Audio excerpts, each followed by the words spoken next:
ব্যথাটা এখন নাই। এখন ব্যথাটা নাই না? কত পার্সেন্ট কমে গেছে মোটামুটি? এখন তো আমার থেকে ব্যথা লাগতেছে, মানে 100% কাছাকাছি। আলহামদুলিল্লাহ।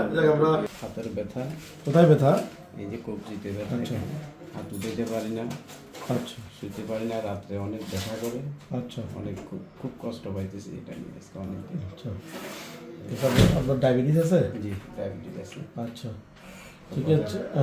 আপনার অ্যাড্রেস পাইলাম। আপনার কাছে 10 দিন ওষুধকে আসতে বলছে। কে পাঠিয়েছে আপনাকে আমার কাছে? ওই যে আতিকুর রহমান স্যার পাঠাইছিল আর কি। প্রফেসর আতিক ইসলাম, ওই আপনার সাধারণ প্রফেসর। জি জি, বলছে আপনার কাছে আসার জন্য। আজকে 9 দিন আসি। আচ্ছা, তাহলে ওনার বর্ণনাটা শুনলেন। ওনার হাতের এই শোল্ডার জয়েন্টে ব্যথা, হাত উপরে তুলতে পারেন না, পিছনের দিকে নিতে পারেন না, শার্টে বাটন লাগাতে পারেন না, রাতে ব্যথাটা বেশি হয়, ঠিক না? এগুলোকে বলতে রাতে ঘুমাতে পারেন না, এই কাজ হয়ে শুতে পারেন না। এই ধরনের সিমটম ভেরি কমন। তো আমি বলতে চাই, এই ধরনের রোগীদের যাদের ব্যথা কম আছে তাদের জন্য ব্যায়াম, হালকা ব্যায়ামটা দরকার। কিন্তু যাদের ব্যথা বেশি তাদেরকে জোর করে মোচড়ায় ব্যায়াম করতে গেলে ব্যথাটা কিন্তু বেড়ে যায়। ফ্রোজেন শোল্ডারের ফেজ বুঝতে হবে। এটা হলো ফ্রোজেন শোল্ডারের ফেজ হলো আপনার ফ্রিজিং, ফ্রোজেন, থয়িং ফেজ। যদি ফ্রিজিং ফেজে আপনি বেশি জোরে ব্যায়াম করান বা ফ্রোজেন ফেজেও বেশি জোরে ব্যায়াম করান তাহলে ব্যথা বেড়ে যাবে। তাই স্টেজ বুঝে যদি থয়িং ফেজে আপনি ব্যায়াম দেন তাহলে ব্যথা বাড়বে না। তো এই 2 স্টেজে অল্প ব্যায়াম। তো আমাদের যে মেডিকেলের বই, এটা আমেরিকান বই, ফিজিক্যাল মেডিসিন, এটা সাবজেক্টটা মেনলি আমেরিকা থেকে আসছে।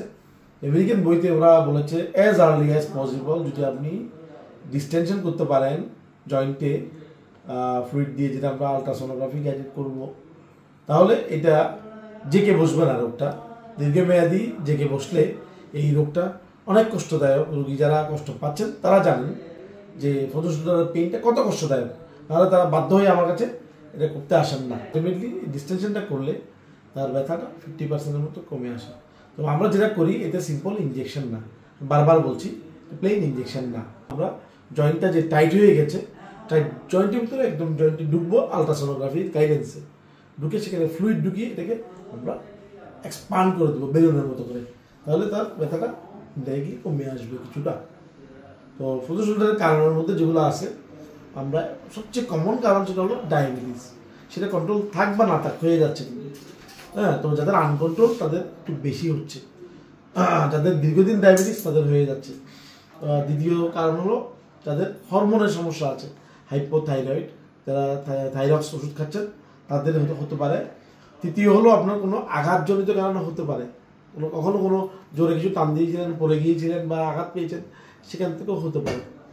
আবার যাদের কোলেস্টেরল লেভেল বেশি, এটা কারণ না, বাট এটা একটা অ্যাসোসিয়েশন বলি আমরা, দেখা যায় প্রায় কোলেস্টেরল লেভেল বেশি থাকলে আপনার এটা হতে পারে। আরেকটা দেখেছি আমরা, যাদের ফুসফুসে কোনো রোগ আছে, যেমন নিউমোনিয়া, কোভিড বা টিবি বা ক্যান্সার, অনেক রোগের ক্ষেত্রেও আমরা দেখেছি যে ফ্রোজেন শোল্ডার বা joint pain, shoulder joint pain হতে পারে। নিউরোলজিক্যাল কিছু কারণেও হতে পারে, যেমন পার্কিনসনিজম বা পার্কিনসন ডিজিজ, হাত কাঁপা রোগ, তাদের হতে পারে শোল্ডার পেইন। আবার আপনার যারা স্ট্রোক করেছেন, পোস্ট স্ট্রোক পেইন সিন্ড্রোম বা সেটা জটিলতা হিসেবে ফ্রোজেন শোল্ডার নিয়ে আসতে পারে। আবার আর্থ্রাইটিসের পার্ট হিসেবে শোল্ডার পেইন হতে পারে। এই সমস্ত কারণে শোল্ডার পেইন প্রাইমারি এবং সেকেন্ডারিভাবে ফ্রোজেন শোল্ডার পেয়ে থাকে।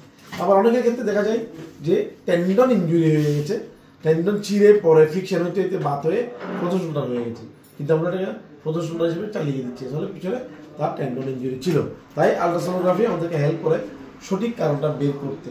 টেন্ডন ইনজুরি থাকলে, ভিতরে ফ্লুইড জমলে আমরা আলট্রাসোনোগ্রাফিকে দেখতে পারি।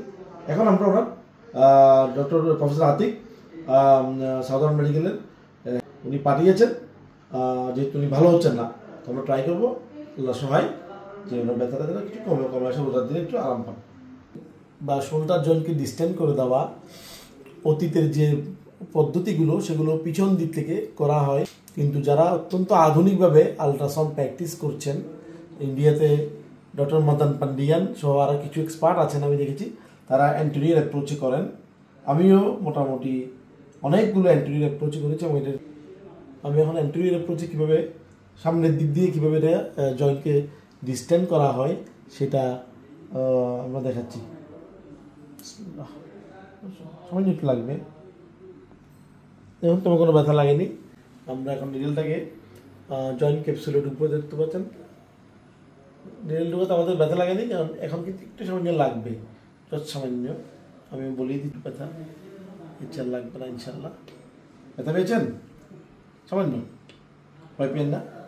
মানে তো আমরা এখন বাইসেপ স্ট্যান্ডার্ডের উপর আছি এবং ওখানে আমরা ইঞ্জেকশনটা দিচ্ছি, পুশ করছি। নিডেলটা দেখতে পাচ্ছেন আপনারা, বাসাতে দিচ্ছি কীভাবে। নিডেলটাকে একটু ভিডিও করলাম, একটু বের করলাম, এখন বাসাতে যাবে। দেখেন সরি বেশি বের করে দিয়েছি।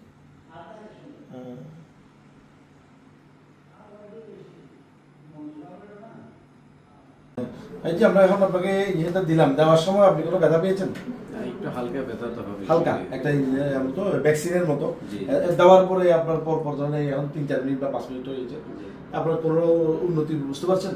ব্যথাটা এখন নাই, এখন ব্যথাটা নাই না? কত পার্সেন্ট কমে গেছে মোটামুটি? এখন তো আমার থেকে ব্যথা লাগতেছে, মানে 100% কাছাকাছি।